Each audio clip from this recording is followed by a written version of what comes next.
real quick, before we get on to our next subject, which is Return of the Jedi, I just wanted to let people know who are listening. If you guys are interested in supporting the podcast and you want some cool stuff, you can go to saltynerdstore.com. We've got coffee mugs, t-shirts with different sayings from the show, like be a salty justice warrior or ambassador of estrogen, or you can be a bat rat spider crab or whatever stuff. We have like funny little sayings from the TV show that you guys can, or TV show from the podcast that you guys can go. Also, we're coming out with a TV show. Yay!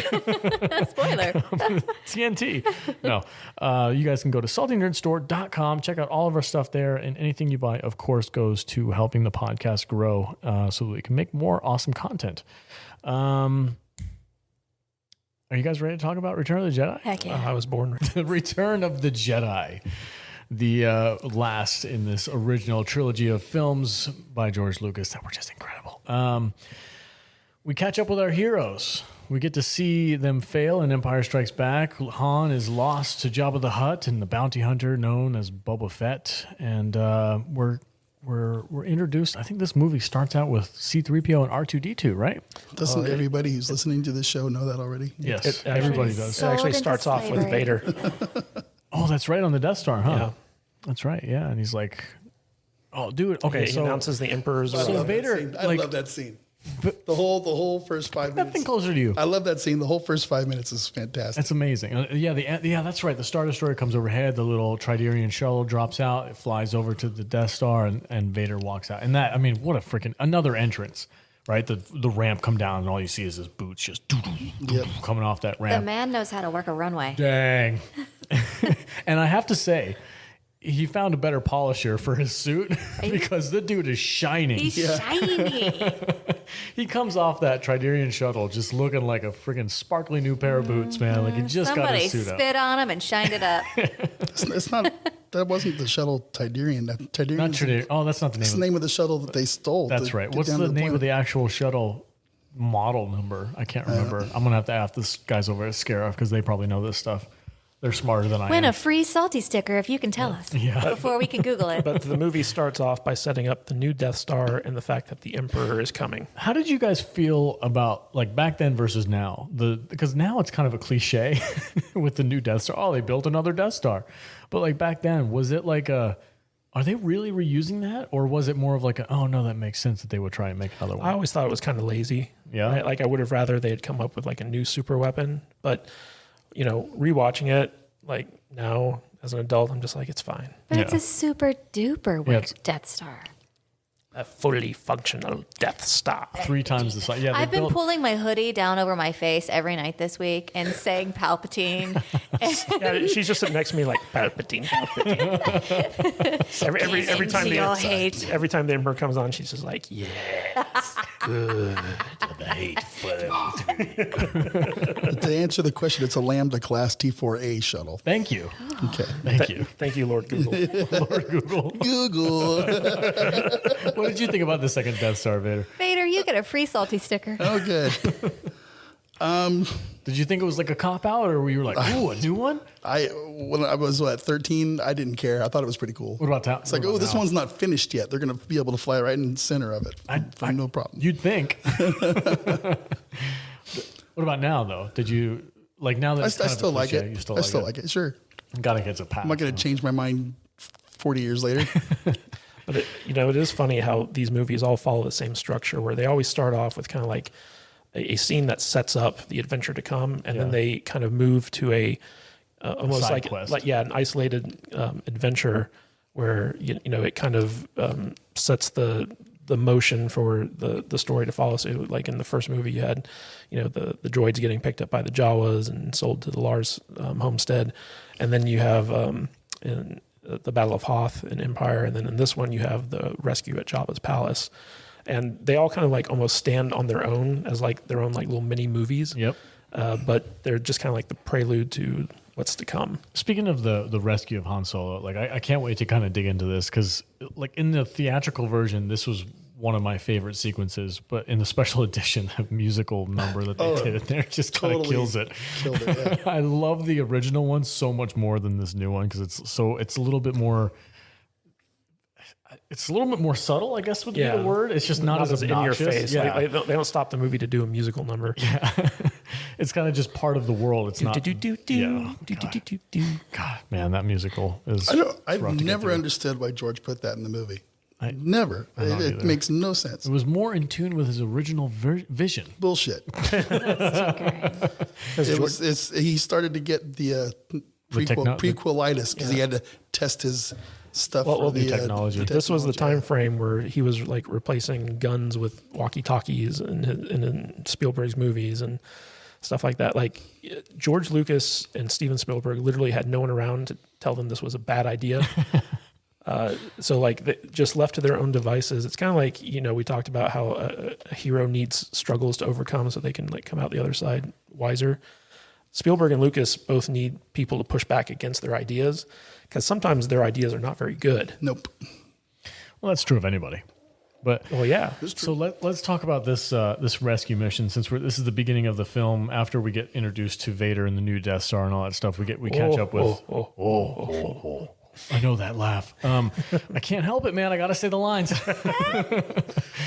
That's how Kadish was the entire time we were watching. Dude, I could literally. I was literally. I kept thinking he was talking to me, and I'd be like, "What?" And I'd be like, "Oh." I do the same thing. It drives my wife crazy. I recorded myself doing it in front of my kid, and my kid just gives me such the dirtiest look ever. He's looking at me like, "You're such a nerd, Dad." But ruining this for me. Once more, this movie starts off with the two lowest characters being the ones who kind of lead the action. Yeah. And we get that funny little like eyeball robot that kind of pops out and says like, I can't remember how it works, but he comes back in The Mandalorian. I love seeing that in The Mandalorian. Yep. I like the idea because I know people complain that like there's too many Easter eggs in The Mandalorian. It's kind of just like rehashing the same thing. I'm like, no, it's like a security droid. Like you go and pick up a security. It's like a Ring doorbell. Yeah, like a Ring doorbell. Everybody has one. I love that idea. It's like, what do you want? Although the eyeball it screams. Yeah, the eyeball thing apparently is programmed to feel pain. He grabs it and pulls it out. But there's that other droid in Jabba's workshop. They're like basically torturing. They're like soldering his feet. Well, we're gonna get to the droids in a minute. It's like no. Which makes no sense. Yeah, it doesn't make any sense. There's another droid in Jabba's palace that always freaked the hell out of me as a kid. Is the giant spider one right after they come into the big main vault. It's just like a walking spider with a light bulb on its butt. I was like, what is that thing? And what does it do? It's just there to intimidate. Yeah. It's an all-terrain walker droid. All-terrain rocker droid. I like that. You should work for the story group at Lucasfilm. I don't think I could. Okay, let's real quick. What I wanted to do is kind of break down this rescue mission that Luke, Leia, and Lando come up with because it's bonkers. Yeah. So first, we have the droids, R2 and C-3PO, go in there and do what? They offer themselves. Well, they're to deliver a message from Luke, right? And he offers them as a gesture of goodwill to the great and powerful Jabba the Hutt. Unbeknownst to them. Yeah, they didn't know. Well, no, R2 knew. Oh, yeah. 3PO didn't. Okay, well, poor 3PO. Yeah. He can't keep his mouth shut. So this is true. Yeah, and he's a coward, so he'd have given up the plan like right away. I see. Okay. But R2, like he needed to be embedded so he could get Luke his lightsaber. Right. Okay, so that was step one, was to embed the droids with Jabba. But if Plan A worked, how would Luke get the droids back? They knew Plan A was never going to work. Is that how it's going to go? Like yeah, we Jabba know was that never going to give up Han Solo. We're going to put them in there knowing that he's going to just hoodwink us and not give us anything. Yeah. And don't forget, Lando was already there. Yeah, Lando's been there for a while apparently, because he probably could have gotten the droids out. He got the job, right? He went for the Lando was Plan B. It's like, hey, can I be a guard for Jabba's palace? And they were like, yeah, sure. Jabba the Hutt actually has a pretty diverse hiring strategy. Yeah. There are a lot of people of color working for Jabba. Yeah. Got green pigs and all kinds of weird things. And if you come in with a bomb, he respects you more. Yes. That's a boss move too, huh? Leia comes in there, which we don't know it's Leia at the time. Does anybody know her secret bounty hunter name? Yeah, the bounty hunter name, the secret code name? I used to, but I forgot. I forgot it too. I'm sure this is my safe word. That's not weird at all. I can't say it. Anyway, so she comes in there and she's so she brings Chewbacca. Yeah. So she, as a bounty, like, hey, there's a price of what, 35,000 whatever Yahwehs or something. 25. 25. Is it 25 or 35? It was 25, and she wanted agreed 50. to 35. She wanted 50, and they settled on 35. Yeah. Right. Okay. So I do recommend you take it. Yeah. Because she's holding a thermal detonator. Boosh. God, I love this movie. His name was Boosh. Boosh? Yeah. That's funny. So bushy. Boosh. I love your Googling. Google foo. This is awesome. I'm only going to say it if I want you to stop. They're gonna take our nerd creds for not knowing. I don't care. Nerd. Anyway, I've got more nerd cred in my big toe than half the people out there. So true that, man. True that. So they bring Chewbacca in there as a bounty, and they sell him off for 35,000, whatever credits, whatever they want to call it. So Starbucks. Starbucks. So then he gets put into a prison cell, and then that gives Leia free reign in the temple. She could just go on walkabout. And because she's good, like she's part of the family now. She's Probably waiting to part get of the paid. crew, man. the mighty Chewbacca, and so she is meant to go and rescue Han. Well, she's meant to free Han from the carbonite. But how are they going to get? If that worked, how are they going to get? Because it seemed like they were surprised that they got caught. So if that worked, how are they going to get Chewbacca out? Lando. Lando. Okay. Well, I think now- the original plan is for Luke to go in there And just wreck house. Jedi mind trick them all and walk out with everybody, but it didn't quite work out that way. No, it didn't so. work. What did he say to him? You're silly Jedi mind Yeah, that tricks doesn't don't work on Jabba. Yeah. Because what is it with people on Tatooine who don't get fooled? Is it because of greed, right? It has something to do with greed? It has to do with having a strong mind. So like only the weak-minded can be Jedi mind tricked. Oh, that's right. He says that in A New Hope. Yeah. Yeah. The Force can be a powerful. Here you go. There go with the lines. There you go, Mr. Everything has to do with the lines. The circle is complete. When I left you, I was but the learner. Now I am the master. If you set it up, I have to do it. Okay, so this plan does kind of make sense then. Because Well, yeah. I've heard multiple people say that the plan to rescue Han Solo was just nonsense. I kind of go back to Vader's backup plan in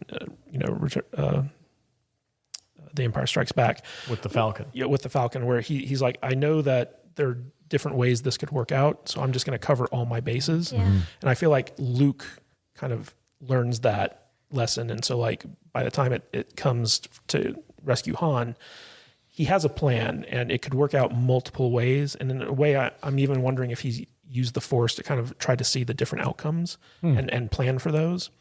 And they never explicitly state this stuff in the movie, but the thing is like all the parts are in place where it could go multiple different ways.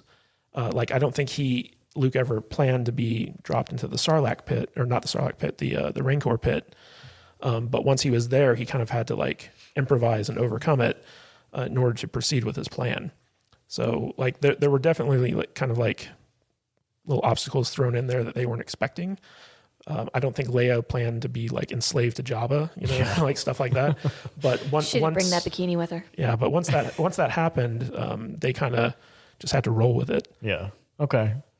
I'm liking this conversation because it's making me feel like that whole plan made more sense than like I used to actually think like it was just a bunch of nonsense. But now that we're kind of breaking it down, I feel like I'm a little bit more confident. How do you feel about Jabba getting choked out? Does he even have a neck? freaking love it. Yes, he has a neck, and I love the fact. Okay, so this is one of the things that people nowadays It's just all slug. kind of complain about Leia being like objectified in this bikini, and I'm like, Get out of here. she freaking killed the guy who put her in that bikini with the very chain she was tied up with. I mean, she might as well have just been screaming, "Fuck the patriarchy."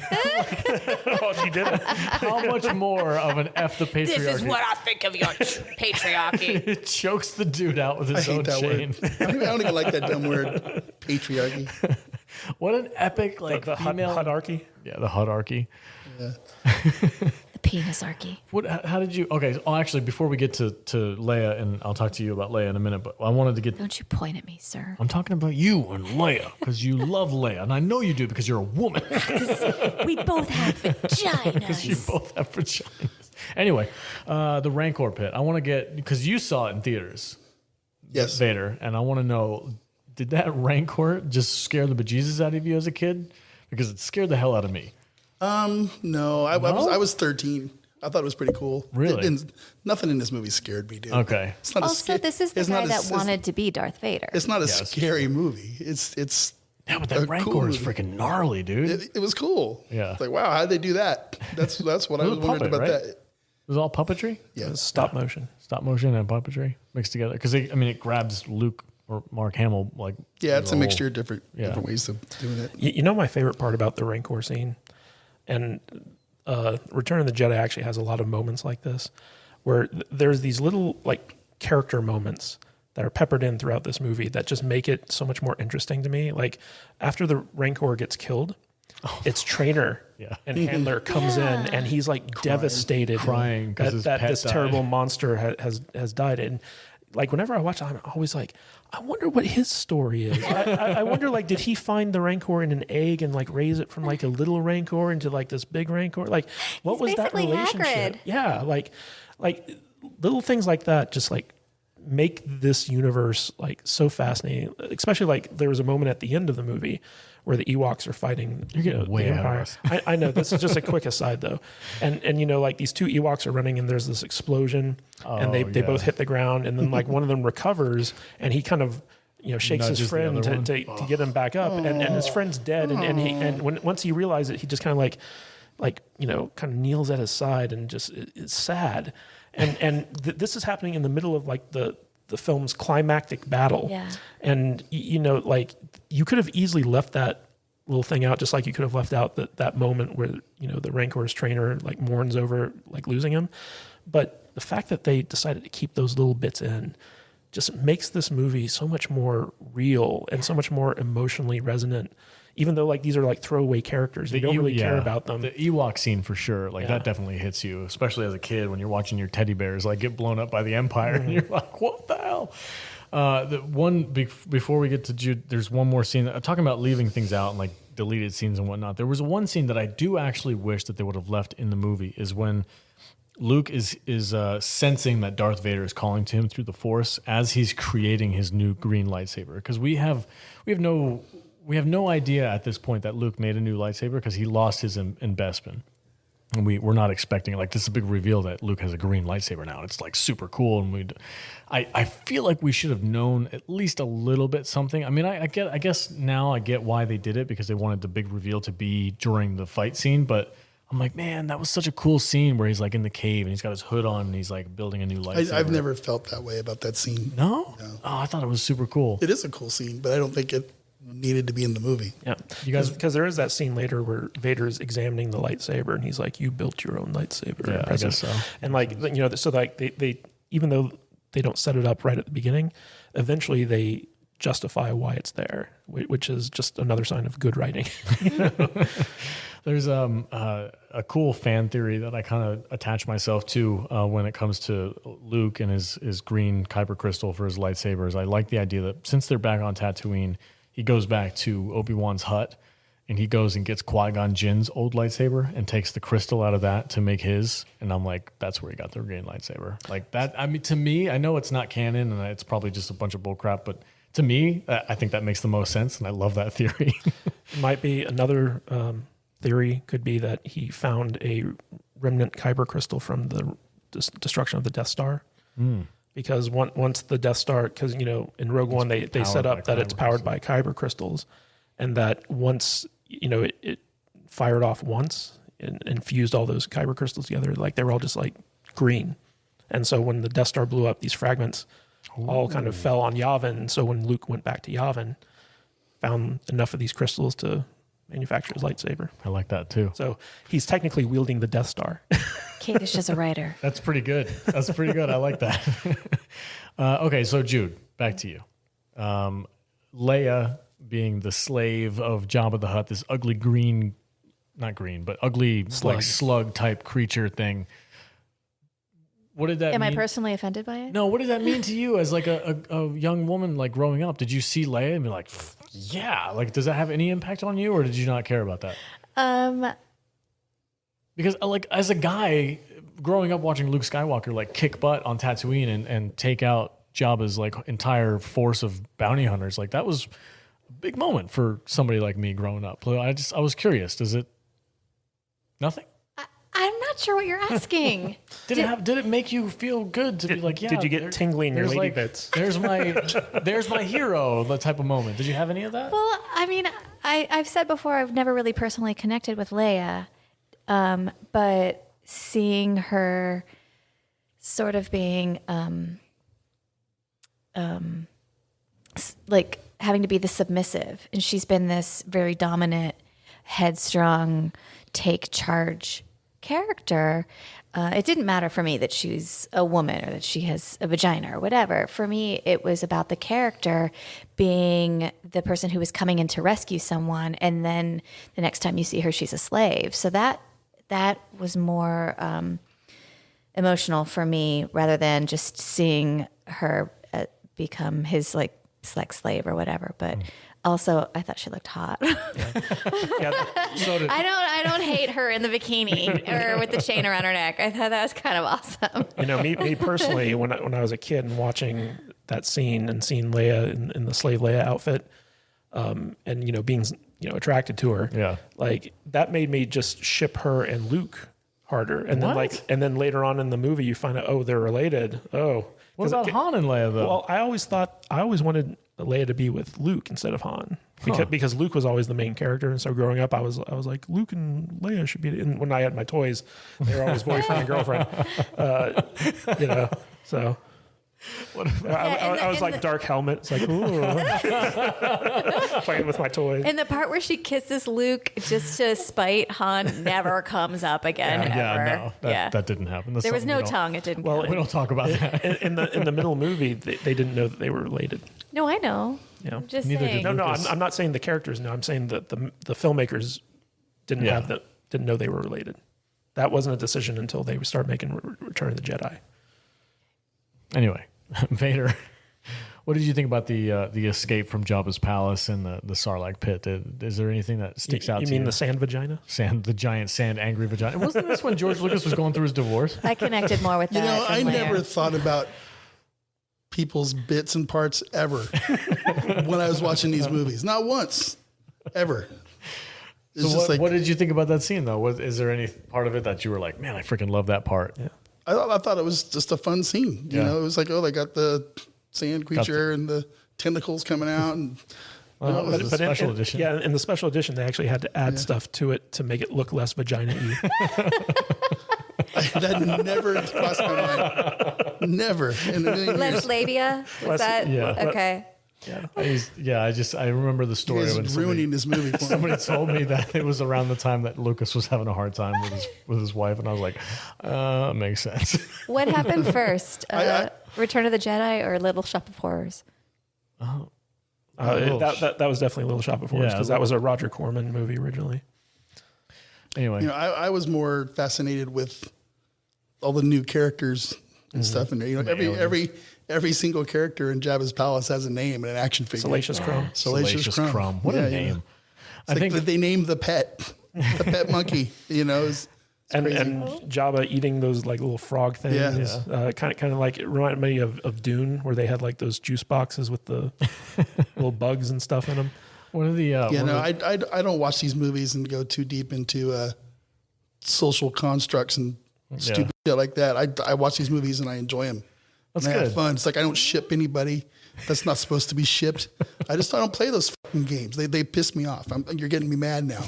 It's just I don't Give in to your anger. It's just like these games, these movies were made to enjoy. Yeah, I'm with you. You know, I kind of dig. I dig a little too deep into things sometimes. Not for people to go, I'm going to ship this person. Did you guys get 40 years after the movie's made? That's not what this movie's about. Did you guys get a little teary-eyed when Chewie and Han got reunited in that little cell? I don't know about teary-eyed, but I definitely was happy to see them together. I love their friendship. I do. I love how Chewie starts petting Han, and Han's just like, "Okay, buddy." Okay, buddy. It's okay. There's never been a character in any movie to me that can show his emotions better than Chewbacca just by some noises that he makes. Yeah. It's like when Han got frozen into carbonite. You asked me what was an emotional moment in that movie? That was when Chewbacca screamed. It was just like, Yeah. And when Chewie gets Han back and he just grabs him, gives him a big old hug. Absolutely. Yeah. And Chewie's a hugger. speaking of communicating emotion, like the end of this movie where you see Vader make the choice to save Luke. You're way ahead of us, bro. We're at Tatooine, man. All right. I'll table Save that it. one. Save it. I'll table I it. do have a question.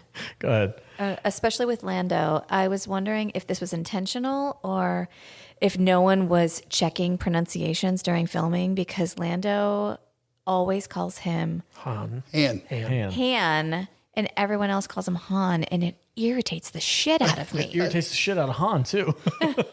Yeah, And they actually make that a point in the Solo movie. You never saw Solo, but Donald Glover, who plays the young Lando, intentionally mispronounces Han's name just to kind of get his goat, I guess, and it just kind of becomes like A thing. So it's a thing. Yeah, I think in reality, it's just how Billy D. Williams Yeah. talks. Okay. Yeah. So Han. Han. There's still Han, time yeah. to save Han. All right. So once we get off of Tatooine and our heroes kind of separate again, Luke goes to Dagobah. Luke goes to Dagobah because he has a promise to keep, Well, he wants to finish his training. which is weird because you feel like he's come pretty far from the last time we saw him. He's got the robotic hand. He's kicking butt on Jabba's. He's a man of his word. He made his own lightsaber. Like you feel like he's pretty close. He said, to "I being done. promise." He did promise. And then Han. Don't do that. It bothers me. It bothers you. I'm gonna ship a couple characters and bother Vader too, and get that side of the table all riled up. Yeah, we're gonna flip it. So Han, Chewbacca, and Leia, and the droids too. Except no, I guess it's just C-3PO 3PO. go off to meet up with the rebellion. So like the rescue mission has been completed. I do love when Luke made it a point to be like, let's make sure that we pick up the droids. Don't forget them. Yeah. Yeah. Don't forget the droids. Yeah, don't forget them. the feet sticking out. The same. 3PO's feet. Why didn't R2 just open up his rocket pack and fly around? God. Well, we didn't know he had that ability. Yeah, we didn't know. We didn't know he had a fuel pack. Dave They just forgot to fill Dave his Filoni didn't get a hold of him at that point yet. They just forgot to fill his gas tank. That's why he's been running on empty this entire time. I do love the relationship between R2 and Luke, though. The whole dog and loyal dog and master relationship. Like R2 is loyal. Yeah. That's Yes, for he sure. is. Yes, he is. I love it. I like the part about and yet Luke leaves them behind in the sequel trilogy. whatever, dude. Shut up about the sequel trilogy already. We'll talk about that next week. I'm not coming next week. Me neither. It's gonna be a bad day. I just don't care about those. It's gonna be movies. Alex and Danny. and Danny and Kate is just narratively ripping You and the Harry, apart. we're getting drunk next week. Oh man! All right, so Kadish, now that we've talked about that, let's set the stage for the actual the main plot of this movie. Set the table for us. What happens in? So the Emperor arrives, and he has two things on his agenda. The first is to turn Luke Skywalker to the dark side, and the second is to crush the rebellion. And at this point in time, the rebellion has gotten the plans for the new Death Star from a network of Bothan spies. And they're kind of formulating a plan on how to destroy it and kind of deal another crippling blow to the Empire. And at the same time, Luke is going to Dagobah to meet up with Yoda to complete his training. And the Emperor is like, well, I know all this is happening. I've foreseen it because he's that powerful. And so he tells Vader that he wants his help in turning young Skywalker to their side, and also that he's going to be luring the rebellion into a trap. And so this movie is basically these two different stories, which end up becoming three separate subplots in the climax of the film, where you have Luke, Vader, and the Emperor all kind of facing off with one another. You have the Lando-led attack on the Death Star from the space end of things. And then you have the ground assault led by Han Solo and Princess Leia to get rid of the shield generator that's keeping the vulnerable Death Star protected. And what nobody knows is that this new Death Star is actually fully functional. Its super weapon is ready to go, and the Emperor plans to use it once the Rebel fleet arrives to start destroying and dismantling their fleet ship by ship. And at the same time, that strategy is meant to provoke Luke Skywalker towards his path to the dark side. And so basically, the minute the Emperor shows up in this movie, his evil machinations start taking effect right away. And it's kind of interesting when you look at it within the context of how he manipulated things in the prequel trilogy, to see that he's so powerful in the dark side that he can like almost see the future. And so he bases all of his plans off of that. And it's just another example of how formidable the Empire is, where like they're always one step ahead of the good guys. And the good guys come and they like just fall right into his trap. With the famous Admiral Akbar, it's a trap. It's a trap. Yeah. So basically, that's what this movie is about, and we get to see the climax of every main character, where Han and Leia kind of, reconcile their relationship. Luke and Vader have their emotional climax, where Vader is redeemed by saving Luke. The Emperor is defeated, and the rebellion overcomes the Empire, and all is right with the galaxy once more. Like it's the perfect fairy tale ending to this. We sing the Yub Yub song, and everything's good. Yeah. Although I will say that this is my least favorite of the original trilogy, and I think a lot of that has to do with the Ewoks. I'm not a fan of the Ewoks. Really? Yeah. See, That's my favorite. I never really. I mean, it was. I just found them too cutesy, and I felt like they always just Me too. detracted from like the seriousness of the situation. I kind of see it, but I'm born and bred on George Lucas's gospel, so I was kind of like growing up, like I kind of knew like George Lucas wanted to show that the Emperor could be taken down by these like lesser forces that weren't as technologically advanced. But Well, originally he wanted them to be Wookiees, and the budget didn't. Are you sure about that? 100%. Originally, he had them written like it. I thought it was the person who actually wrote the screenplay did Wookiees, and then he made it Ewoks. No, well, he turned it into Ewoks after he found out that doing like the Wookiee thing was going to cost too much money. So like he scaled it back because the technology wasn't there to do what he wanted. How much money could it have been to make a couple of monkey suits and have people run around in them? I don't know if I believe that. He's not or a monkey. Come on. A Wookiee. Sorry, did I say monkey? Yes. I meant Wookiee. So racist. Man. Has nothing to do with what? You're racist against Wookiees. Whatever. Anyway, Wookiees are race. Jude. What is there something about this movie that just, you say you love the Ewoks. What is it about the Ewoks that you love so much? So this is the only one that I can remember having seen in my childhood. So it's just one of those nostalgic things that when I see it now, I see it as I did I think I was like 7 or 8 when this came out. So I see it as that child, and it's just so cool. I loved the Ewoks, and I mean, all of my friends did too, and I still feel the same way about it. It still holds that magic for me that it did when I first saw it. Yeah, I agree. I think there is definitely something to be said about those Ewoks, and I don't know if it's because I saw the Return of the Jedi, and then at the same time I watched those Ewok adventure movies that they made after the fact. I love those movies. So like when I saw the Ewoks, it was just kind of like a continuation of what was in Return of the Jedi. I love them. I don't think they were too. I understand when people say they're kind of kiddish. It makes sense. Like sure. I can't really disagree with that, but I don't think it detracts from the movie because they're so much fun to watch. Like they're screwing with the stormtroopers and like stealing their bikes, and they got the idea that they can make these. They're playful. Giant traps that like crush the AT-ST walkers and stuff like that. Yeah. They're surprisingly formidable. They're very surprisingly formidable. And Their strength is in their numbers. Exactly. Which I have no problem with them. But I mean, they're pretty ruthless too. Like they were going to eat Han. Okay. It's like I always think about that scene where they get out of the trap and they're all like got the spears pointed at them on the ground. All of a sudden, you're like, "What's going on here?" All these little teddy bears with spears.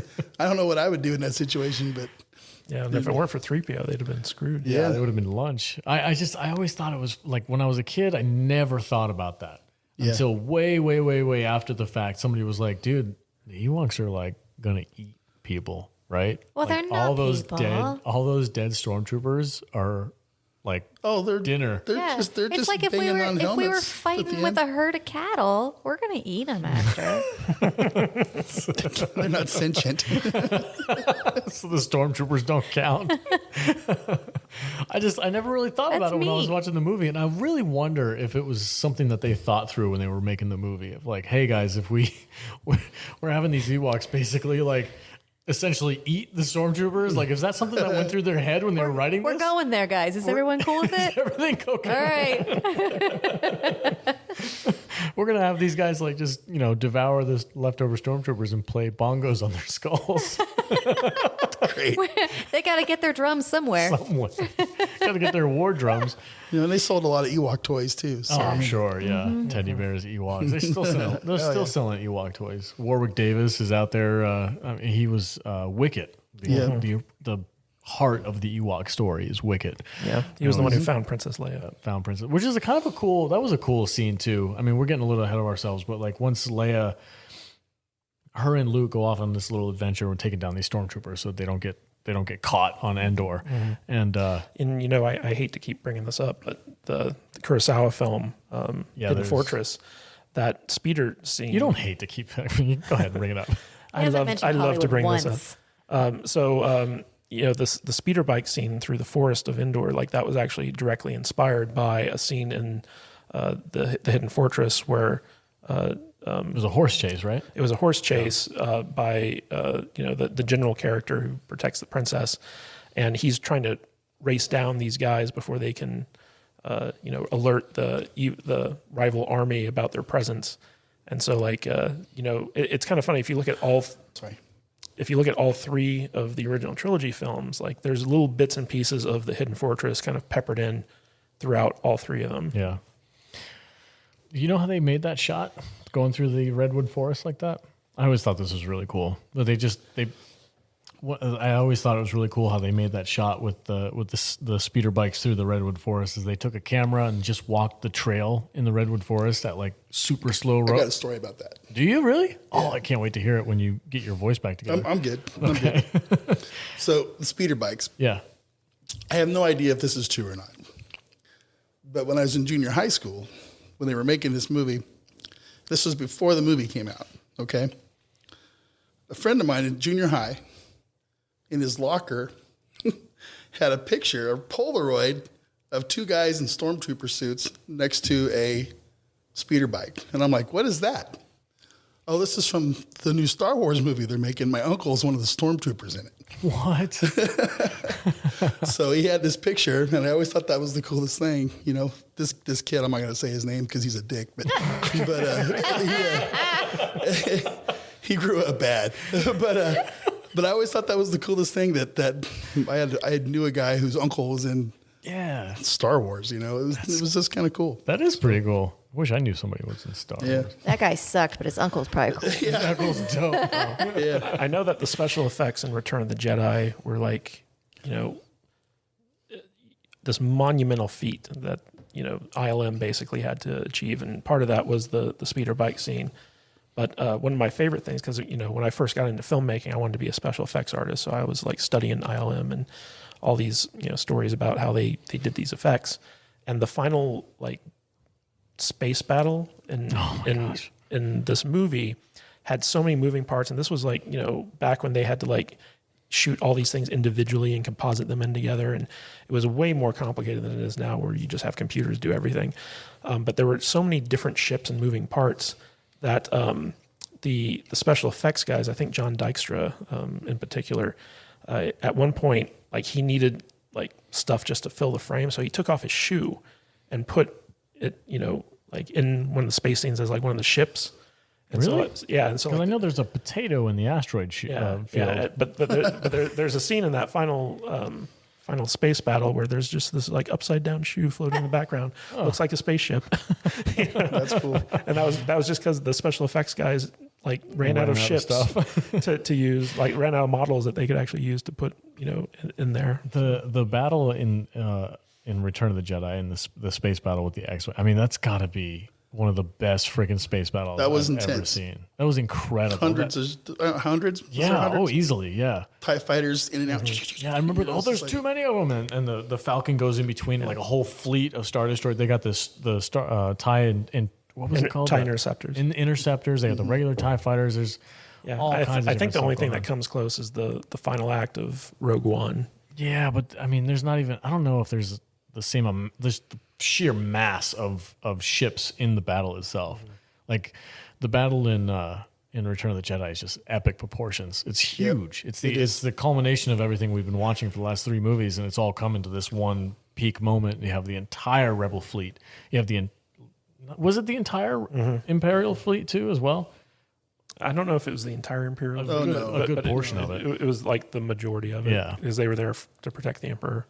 Yeah, it was just man. I have shots in my head that I can't not ever get out. Is like the A-wing got shot and it was like flipping and doing little tumbles and stuff like that. And I remember when intensify forward firepower. It just blows up inside there. I remember when they showed the Executor. Oh, Vader's yeah. big flagship. It's Super like Star 16 miles long or whatever. You know, it's like I thought that was the coolest ship ever.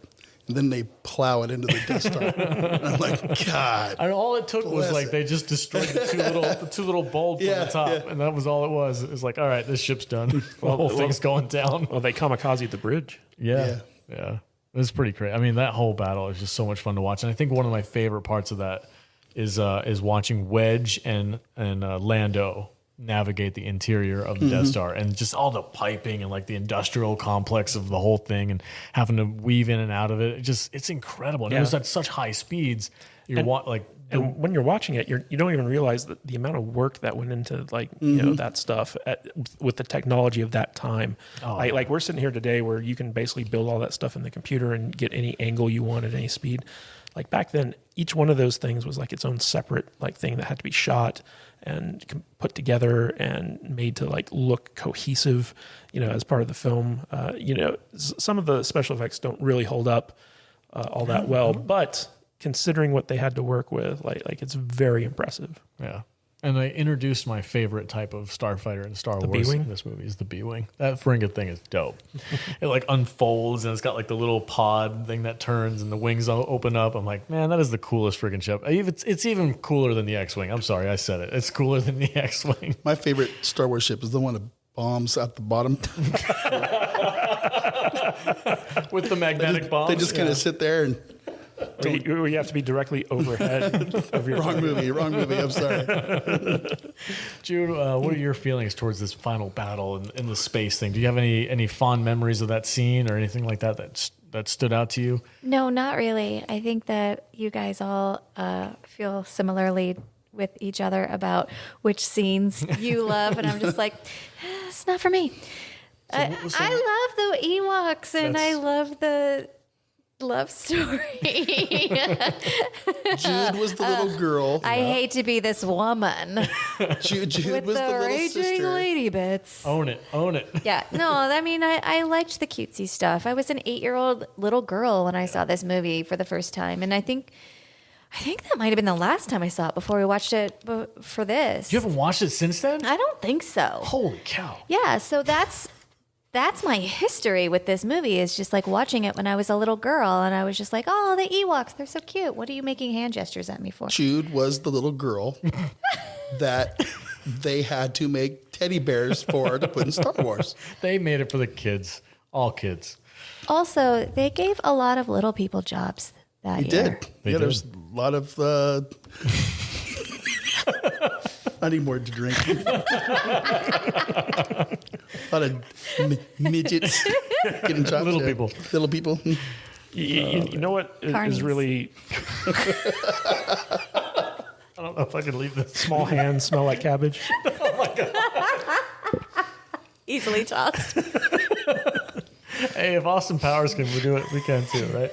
So, good Lord. One of the interesting things about Return of the Jedi is it's one of the first movies that I can think of that actually used this like parallel storytelling technique where the climax of this movie is 3 different stories are going on at the same time. And it's very hard to pull that off well. And I feel like this movie did that really well, and it was also probably one of the first to actually like do that, at least like with 3 movies. I think it had been done with like 2 different storylines before, but 3 different storylines were being told here. There was, Vader versus Luke, there was the space battle, and there was the ground battle.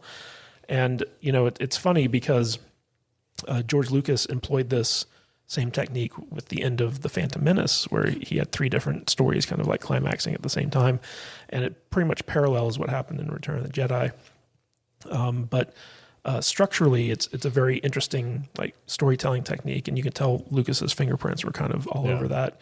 Even though Lawrence Kasdan, I think, helped write this script as well. Yeah, definitely. It kind of fleshed everything out because everything kind of ended at different points in the Phantom Menace. Like the lightsaber battle with Maul ended at a different point than this. Well, same thing with this, but they were all kind of going concurrently. Yeah, no, I agree with you, and I think it's cool that you connect to Jude. Sorry, I should say that so people that aren't watching, Jude connects with the love story. You're talking about Han and Leia, and their whole thing, like. Yeah, and I love the point where she reveals to Han Solo that he's her brother, and he was all jealous, and he was like, "I'll stand aside," and I just liked that interaction, that dynamic between him and his.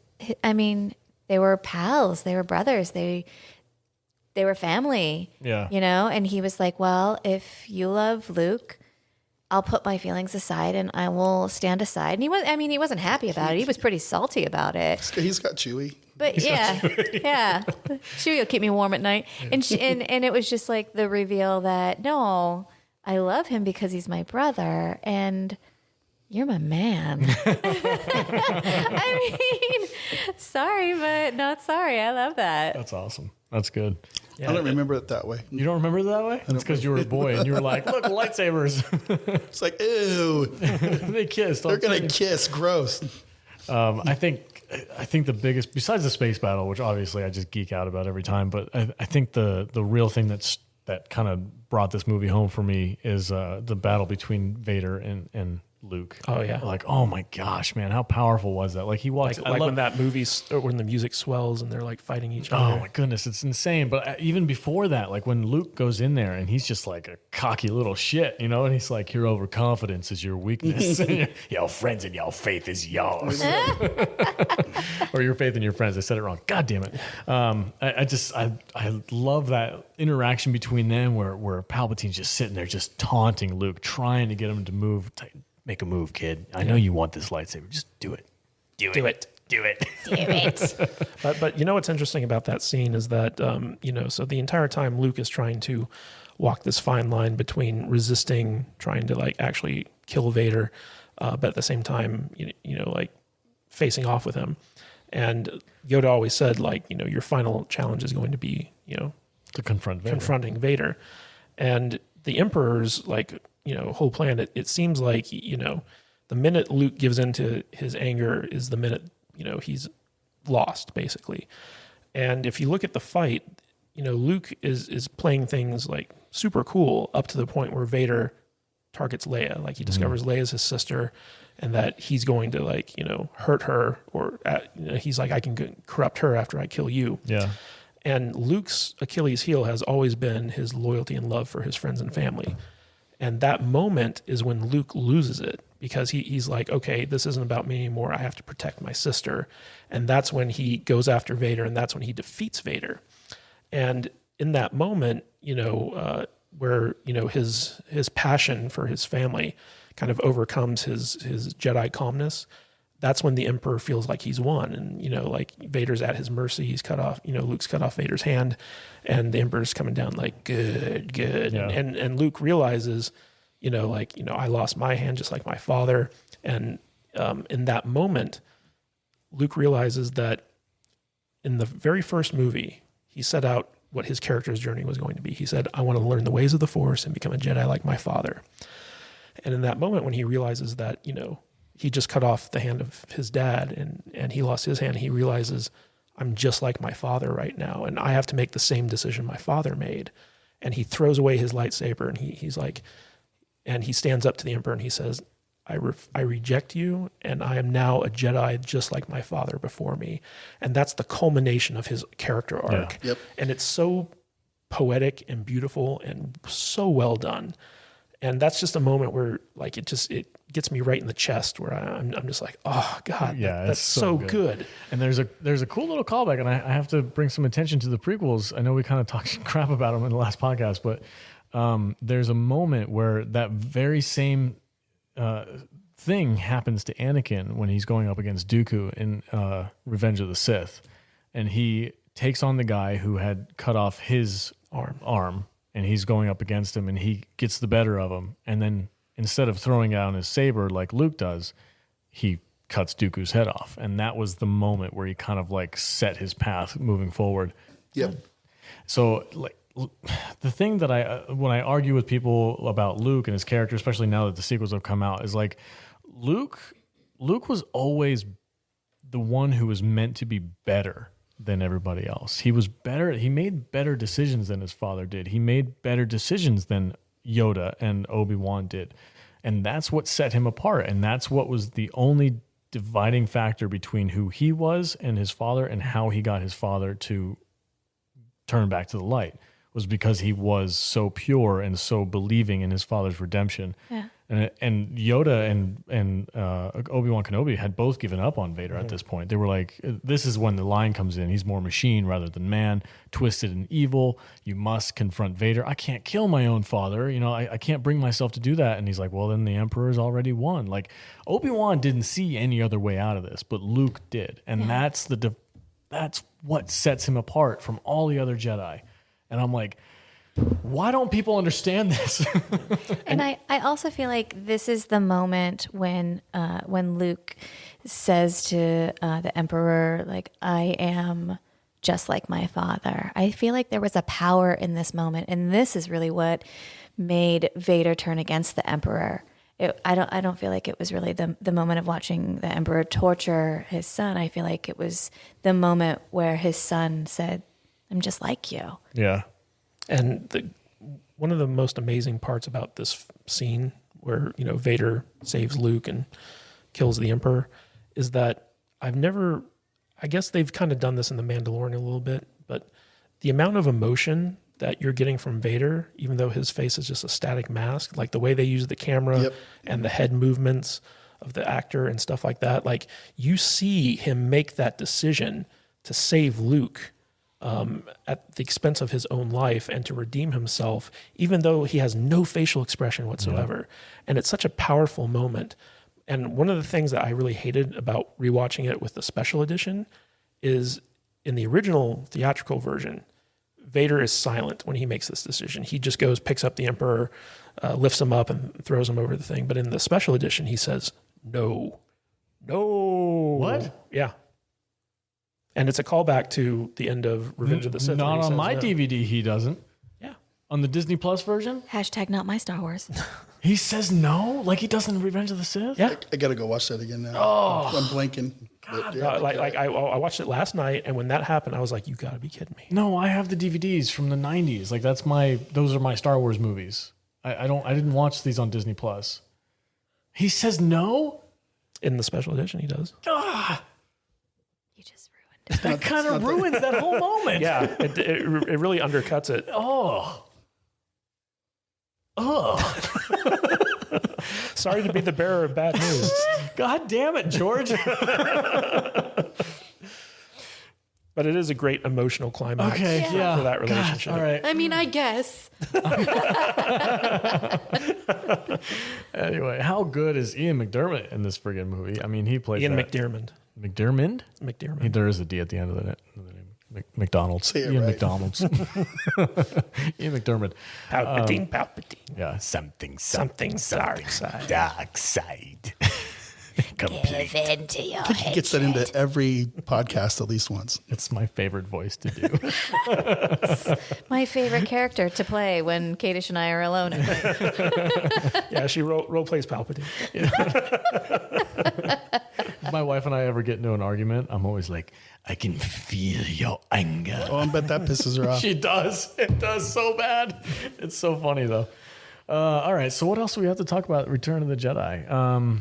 I can't praise the the epic conclusion enough as far as like when it comes to Vader and Luke. But there's a couple of things we kind of skipped over a little bit. Is how did you guys feel about Yoda and his death sequence and that kind of reveal of like, there is another Skywalker, like his final words to that. Like Vader, you watched it in theaters. Do you remember anything like, what is he talking about? Like, who's the other Skywalker? Yeah, vaguely. Yeah. Sort of, yeah. It's like, oh, there is another. Okay, well, whatever. There's another. We figure it out, so. I always get choked up in that scene, though, because, like, Luke's just like, Master Yoda, you can't die. And he's like, strong in the Force am I, but not that strong. And it's just, I'm just like, oh. Palpatine was that strong, though. Yeah, so can we talk about, like, so we all know Palpatine comes back. This is going to be like the 4-hour podcast. It's the original trilogy. It's at about 3 hours now, I think. So we all know Palpatine comes back in episode 9. Yeah. And when Vader kills him, he throws him over the side. Vader kills him? Yeah. Spoiler alert. So he throws Palpatine down that pit, and we never see Palpatine like die. We just kind of see this explosion type thing. Blue light explosion. Yeah. And, there's this theory that, Palpatine, having learned the ways of immortality from Darth Plagueis, basically he erupted into dark force energy before he died and was somehow able to reform despite the Death Star blowing up. And the Palpatine that we see in episode 9 is that reformed, like, Palpatine who's all misshapen because, he didn't reform at 100%. What do you guys think of that theory? None of this makes any freaking sense. I've never had a problem with that dark energy theory. I always kind of thought something along those lines could happen. Like I remember I read what was that comic book series that came out and had Sidious clones and stuff in it. It kind of touched on that. Well, Shadow of the Empire. Shadow of the Empire. Yeah, I haven't read it in a long time, but that whole concept of the dark energy of making him that all this evil force flowing out and everything, that I always kind of thought that's what that was to begin with. So yeah, because like the whole concept of the Jedi who become one with the Force, that's how they achieve immortality. But the dark side doesn't go back to the source of the Force. Like they continue to kind of like stay separate from the core of the Force, and so like they're able to like reform. Yeah, based off of the strength of their will or hatred or something like that. So I just find that dichotomy interesting, but this is pure headcanon at this point. Sure. Like trying to justify this. Yeah, I don't like it, man. I like the idea that Palpatine died at the end of Return. I always kind of like the idea of Palpatine having a secret a base somewhere with a bunch of different clones of himself in it. So if he died, he could just transfer his essence into another one. All this hocus pocus bullshit that they did in the last movie, they did it wrong. Jars of Snoke. Jars of Snoke. Yeah, it's stupid. But I don't know, man. Yeah, I mean, I get it because I didn't mind it when I saw those comics and stuff like that. I'm like, oh, okay, it kind of makes sense if they want to bring the Emperor back. That's how they're going to do it. I like that. If the Jedi can come back and live forever as Force goes, I don't have any issues with Sith being able to do something similar. I like the whole concept in the comics of them being able to put their essence in like a container, like a mask. Oh yeah, or something like cool. that. Yeah, that's a really cool story. The whole what are the triangle things? Wayfinders, the holocrons. Putting their essence in a holocron so they can teach their pupils later on, that kind of stuff. Yeah, it's all cool. It's really too bad Star Wars doesn't have any source material to pull from. I know. It's crazy. Gosh, man. It's almost like I watched that video today of Kathleen Kennedy. Well, we don't have any like novels or comic books or anything to pull on from to make our new videos, and we're just like, that's all you did. What? Stupid bitch. I don't know. Dang. All right. Any closing thoughts on Return of the Jedi? Matt Vader is not wrong. No, I can't argue with him. We've gone far too long on this, but is there any closing thoughts on Return of the Jedi? Favorite moments. What's your favorite moment? Definitely the final face-off with Vader, where Luke says, I'm a Jedi like my father before me. Like that culmination of Luke's arc is just, wow, it's perfect. Jude, what's your favorite moment in this movie? I like this whole movie, start to finish. Oh, wow. But I don't know that it's necessarily my favorite, but I think something that stands out for me is the scene where Luke turns himself in. And he has that. It's not a confrontation, but it's just a conversation with Vader. Yeah, that's a great scene. Yeah. That is It's a great scene. It's the only time that Luke and Vader are together when they're not fighting. Yeah, and they just kind of like check each other to see where each other stands. And it's just like, okay, So you've accepted, all right. You've accepted So let's the go on truth. from here. Yeah.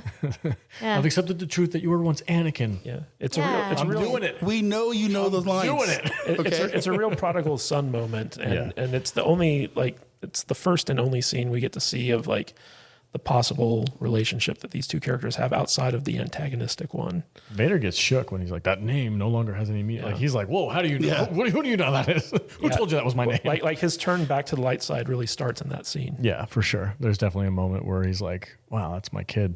That's weird. And he's always got that connection to Padme, and I think that's Yeah, we have the that's my man moment, and we have the that's my boy moment. that's my son. Go, son.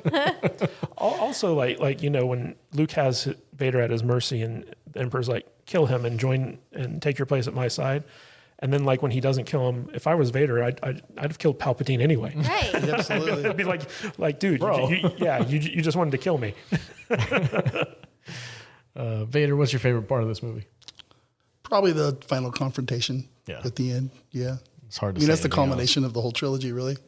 Yeah, I have to agree. I think besides the space battle, which I think is just absolutely dope. epic, it's fantastic. It has to be the fight between Luke and Vader, the whole thing. Yeah. And the only reason why Luke won that battle was because he had the high ground. Consistently. That's true. He consistently had the high ground. He was on top of the stairs for half of it, and then he would jump up on the catwalk, and then the rest of it. And Vader's always like, Obi-Wan taught you well. Yeah. You know, if Vader had been burning up into a heap of fire, Luke wouldn't have left him there like that. Jerk. No, because Luke is a better Jedi than Obi-Wan Kenobi. Absolutely. Absolutely. I believe that to my core. That scene's always pissed me off. Why don't you just leave him there? What a jerk, man! It's just, Well, he learned that from Qui-Gon. I know we're supposed ridiculous. to we're supposed to stop and talk about something else now, but seriously, like Obi-Wan kind of comes off as a dick in this movie because he's like, From a certain point of view. you told me that Vader destroyed and murdered my father. And he's like, well, why didn't you leave him a charred, burned husk on the side of the lava river? technically I told you the truth, but not really. Semantics. You're lucky you're not flesh and blood because That was they slice you open. That was Kazdan trying to do some narrative backflips, trying to settle that plot hole.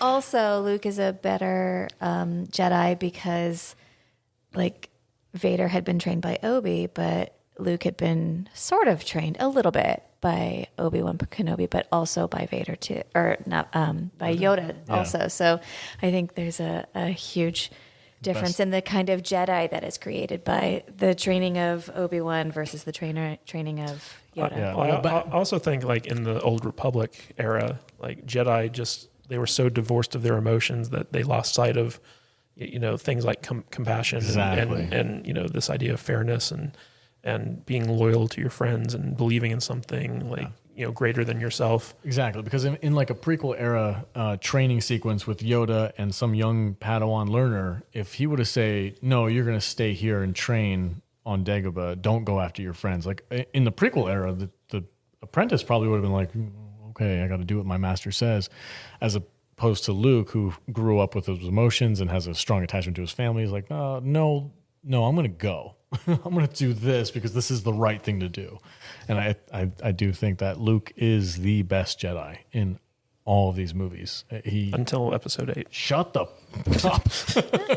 On that note, On that note, I would like to thank all of our listeners for listening to the Salty Nerd Podcast. We really do appreciate it. You guys are helping us grow this show. If you guys would like to support us, please go to saltynerdpodcast.com. It will take you directly